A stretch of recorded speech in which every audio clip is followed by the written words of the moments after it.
learn about another voice and culture of Taiwan with We Love Hakka. 现在就让我们一起加入客家风情，大家来讲客家吧。Du Pamfang Ge is a Hakka poet born in 1937 in Hsinchu County. Her simplistic writing makes it easy to understand the reflections and roles of Taiwanese women. Unlike other female poets at the time who wrote about waiting for their husbands to return from the war, her poetry reveals concerns and anxiety about politics and society. Du Pamfang Ge received a Japanese education, and she initially wrote in Japanese.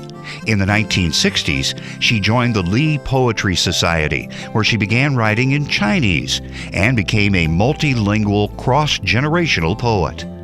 After the 1980s, she took a creative direction with her native tongue, Hakka.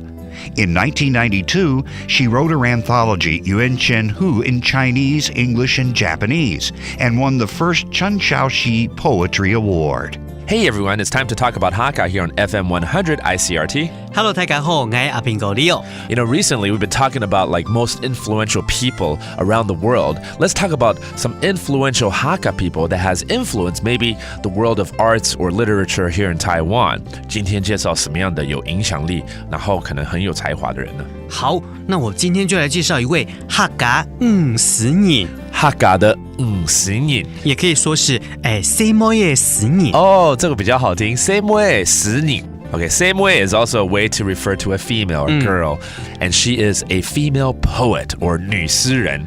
我喜歡。她就叫做杜潘鳳傑。杜潘鳳傑，杜潘方格老師。Okay, she's a poet that's been around for how long? 她已經寫詩寫多久了？很久了耶。早期是用那個日本詩來寫。